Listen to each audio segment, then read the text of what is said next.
आपके चैनल के माध्यम से मैं सरकार को ये तवज्जो दिलाना चाहता हूँ कि पहले इनके ग्रांट को रोक दिया जाए और इनकी चौकसी की जाए। इनको इनके ऊपर बल्कि एसआईटी सरकार ने ले ली जन्म दाखिले, वहां से सरकार का खजाना भरने वाला नहीं है, सरकार की लूटपाट वहां से लेबल होने वाली नहीं है, बल्कि एसआईटी और ईडी की चौकसी इन तालीम माफिया पर लगाना चाहिए ताकि सरकार का पैसा जो 2 नंबर के तरीके से कागज दिखा के लूटपाट हो रही है, ये बंद होना चाहिए।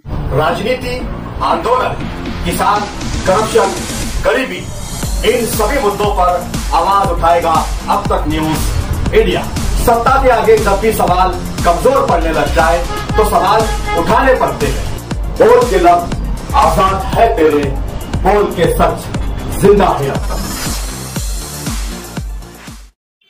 दर्शकों, स्वागत है आप सभी का अब तक न्यूज इंडिया पर। मैं जाबिर शाह एक बार फिर तालीम माफिया के खिलाफ कॉमरेड शफीक अहमद हमारे साथ है, जिस पर हमने कल आपको एक खबर दिखाई थी कि सरदार हाई स्कूल में एक प्यून के साथ किस तरीके का दुर्व्यवहार हुआ, उन्हें क्यों निकाला गया। इसकी लड़ाई लड़ने के लिए कॉमरेड शफीक अहमद जो है मैदान में उतरे हैं। उन्होंने अपने लेटर हेड के जरिए इसकी शिकायत और तकरारें और पाठपुरावा करना शुरू कर दिया है। अब देखना यह है कि इस लड़ाई में और भी कितने लोग अंसारी सऊद अहमद के साथ इस लड़ाई में उनका साथ देने के लिए, उनका सहयोग करने के लिए। जैसा कि हमने आपको पिछली खबर में दिखाया था कि उनकी ताकत बनिए, उनके साथ दीजिए, उनकी लड़ाई लड़ने के लिए उनके साथ आइए। तो वही खबर के बाद हमारे सामने मामला आया है कि सीटू संगठन के लेटर हेड पर मालेगांव महानगर पालिका कामगार कर्मचारी संगठन को जो लेटर भी दिया गया है और इसकी लड़ाई लड़ने के लिए अब एक कॉमरेड, जिनका पूरे महाराष्ट्र नहीं भारत भर में कम्युनिस्टों की एक पहचान है कि ये इंसाफ के लिए, न्याय के लिए, हक के लिए, अधिकार के लिए आवाज उठाने वाली संगठन है। और अब ये आवाज अगर उठी है तो देखना यह है कि कॉमरेड शफीक अहमद इस लड़ाई में कितने कामयाब होते और उनका क्या कदम है इस मामले को लेकर। आज के शो के हमारे मेहमान हैं कॉमरेड शफीक अहमद। क्या कहेंगे, आपने ये लड़ाई अपने आप ले ली है, कोई जल्दी इसमें हिस्सा नहीं लेता है, मगर आपने इस लड़ाई की शुरुआत की है, क्या मामला क्या है? मामला ये है कि तकरीबन दिसंबर के महीने में सऊद अंसारी मुझसे राब्ता की और राब्ते में उन्होंने बताया कि मेरे साथ नाइंसाफी हुई है। आप कामगार कर्मचारी और असंगठित जो भी लोग हैं जिनके साथ अन्याय होता है, तुम लड़ते हो, तो आपका पता मिला तो इसलिए मैं आपसे कांटेक्ट किया हूँ। और उन्होंने अपने हालात को बयान किया, उन्होंने हालात को इस तरीके का बयान किया कि वाकई में मालेगांव के अंदर, मुझे भी यकीन नहीं आता था, लेकिन जब और मैं उसकी जानकारी में गया तो मुझे बहुत दुख हुआ कि मालेगांव के अंदर यानी इतने बड़े बड़े भी जालिम जैसे इंसान रहते हैं और शहर के अंदर एक नंबर के वाइट अपने आप को बयान करते हैं।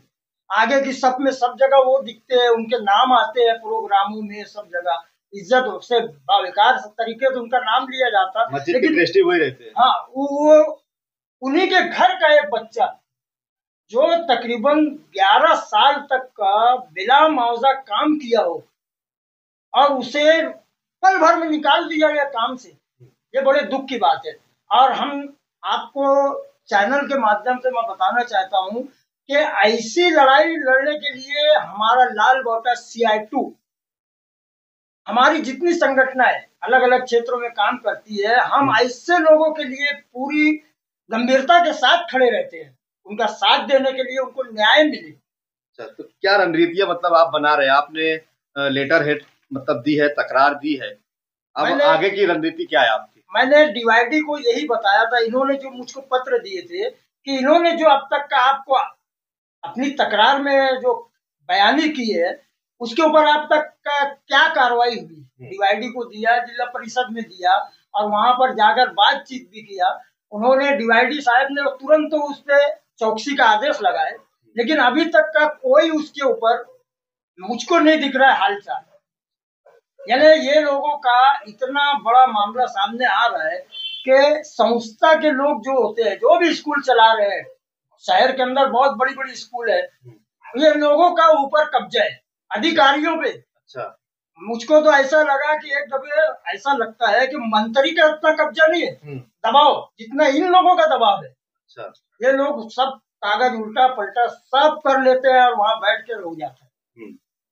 लेकिन इसके न्याय के लिए अभी नहीं, तो मैंने इनकी लड़ाई के साथ साथ शहर के अंदर जितने भी आपके चैनल के माध्यम से भी मैं गुजारिश करूंगा कि जितने भी स्कूल के अंदर बेचारे 10-10 साल से आस के अंदर पढ़ा रहे हैं कि आज निकल हमारा अप्रूवल हो जाएगा, मैनेजमेंट के लोग हमको रख लेंगे, किसी लोगों से वादा किया गया। बहुत सारे ऐसे भी है कॉन्टेक्ट में कि जिनके परिवारों ने आधा आधा रकम दे दिया, जैसे 25 लाख मांग रहे हैं तो 20 लाख तक जमा करा दिया गया। लेकिन नतीजा ये हुआ कि रातों रात प्रस्ताव बदल के डीवाईडी के यहाँ दाखिल करके मान्यता अप्रोच दूसरे का आ गया, वो बेचारे बाजू में रह गए, उनसे ज्यादा पैसा ले लिया गया, जो कभी स्कूल का मुंह नहीं देखे। ये तो इस्तेसाल हुआ उनके साथ। इस्तेसाल बोले तो इतना ज्यादा इस्तेसाल है। जब मैं घूमता हूँ स्कूलों में जाता हूँ, ऐसे लोगों से मिलता हूँ, तो इसके लिए मैं एक संगठन बना रहा हूँ और संगठित क्षेत्रों में ये सब लोग आते हैं, जितने पीड़ित लोग हैं, जितने पीड़ित लोग हैं स्कूल के अंदर, उन लोगों को मैं एकजुट कर रहा हूँ। और ये एकजुट करके जितने भी साथ में आएंगे उनकी लड़ाई लड़ने के लिए मैं दम और खम के साथ तैयार हूँ। कुछ दस्तावेज हमारे पास आए हैं जिसके अंदर कुछ फर्क का पैसा इससे मतलब बताया गया है। बैक डेट में मतलब टीचर बताए गए हैं, भर्ती बाद में हुई है। और सबसे बड़ी इसमें जो लूट ये हो रही है कि शासन का पैसा, इस देश की जनता का टैक्स का पैसा कुछ तालीम माफिया कागज आगे पीछे करके मतलब बड़ी लूट मार कर रहे हैं इसमें। बिल्कुल सही है। देखो, एक मामला अभी बड़ी मालेगांव हाई स्कूल का उजागर हो गया। इसमें कुछ टीचर लोग जो है कभी स्कूल गए नहीं, उनको 12-13 से बताया गया, 11 से बताया गया। और कुछ टीचर उसी के अंदर ऐसे है कि जो अभी तक का दूसरी स्कूल में थे, मानदान पे बोलो या वहां भी मानदान लिए, अच्छा। वहां भी साइन करते थे और इधर बता दिए 12-11 से। अच्छा। ये सबसे बड़ी बोगसगिरी है। और जो उनके यहाँ पर 20% पे है, उनका प्रमोशन दे के उनको कायम करना चाहिए था। उसूल जो है कायम करना चाहिए था, उनको फुल पेमेंट पे लाना चाहिए था, लेकिन उनको नहीं दिया गया। बाहर के लोगों से भर लिया गया रातों रात। अच्छा। और फिर उनका फर्क का बिल तुरंत तैयार करके 1 महीने के अंदर सरकार को भेज दिया गया कि ये वहां से इनको उनका पेमेंट भी अदा किया जाए। और सरकार की यही सबसे बड़ी लूट कर रहे हैं ये लोग।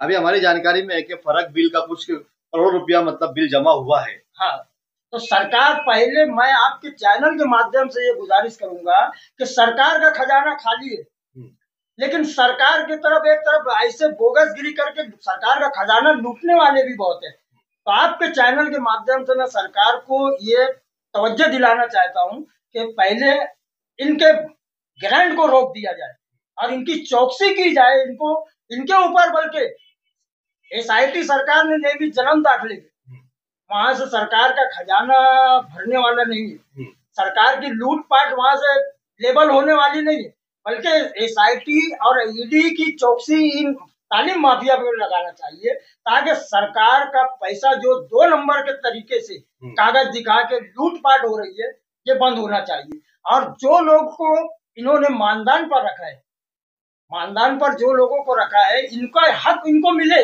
ये हमारी लड़ाई है। वैसे भी सारे लोग जो है, बड़े लोग, लीडर लोग सब बोलते हैं कि मुसलमान बच्चे तालीम में आगे जाना चाहिए, लेकिन मालेगांव के अंदर इतना तालीम का दायरा है, चल भी रहा है, लेकिन सबसे महंगी तालीम हो गई मालेगांव के अंदर। जब नजर दौड़ाओ तो सबसे महंगी तालीम है।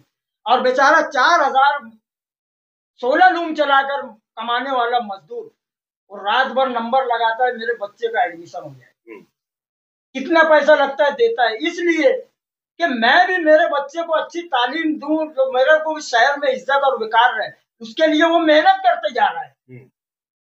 लेकिन जब उसके बाजू नजर दौड़ा के देखो तो इनको कहीं नुकसान नहीं। जो संस्था चला रहे हैं, जो मैनेजमेंट के लोग हैं, इनको कहीं नुकसान नहीं है। बच्चों से फीस भी अलग ले रहे हैं, सरकार से मेंटेन खर्च के नाम पे भी अलग ले रहे हैं, और खिचड़ी वगैरह का जो भी आ रहा है वो अलग। अभी बोलते हैं कि हम लोग के यहाँ गरीब के बच्चे नहीं पढ़ते, खिचड़ी क्या खाइए। अच्छा, तुम आप चैनल के माध्यम से सबके यहाँ जाके कुछ नहीं है, सब खाली लूट घसोट चल रही है।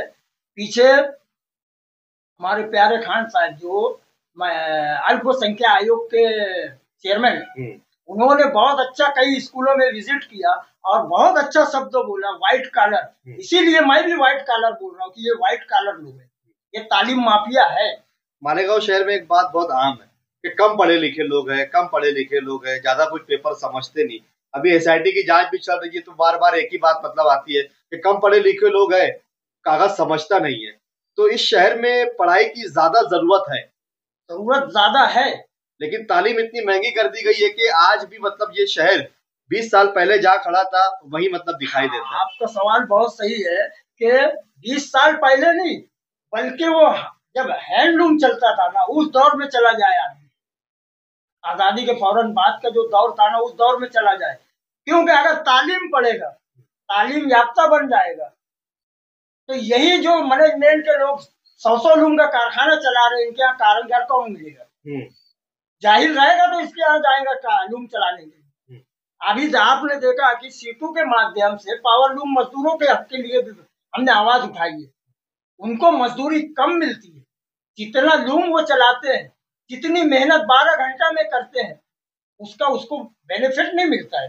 चलिए नाज़रीन, ये थे हमारे साथ में कॉमरेड शफीक अहमद, जिन्होंने तफसीली गुफ्तगू की, इनकी लड़ाई लड़ने के लिए आगे बात भी की। अब देखना ये कि मालेगांव शहर की सोई हुई जनता कब जागेंगी, ये सोई है या फिर सोने का नाटक कर रही है। क्योंकि कई सालों से हम अलग अलग मामलों पर जगाने की कोशिश भी करते हैं, लेकिन जनता है कि जागने का नाम ही नहीं लेती है। हमारा काम है जगाते रहेंगे, उठाते रहेंगे। अब जनता का काम है वो जागे या ना जागे, या सोए रहे या सोने का नाटक करते रहे। इसमें जनता का ही, अपना खुद का ही नुकसान होगा। जिन नेताओं को हम चुन कर देते हैं, अपना वोट देते हैं, अपनी नुमाइंदगी करने के लिए एक जिम्मेदार पद पर निमते हैं, लेकिन वो कभी आपके लिए आवाज उठाता है या नहीं उठाता है, ये सवाल उनसे कौन पूछे।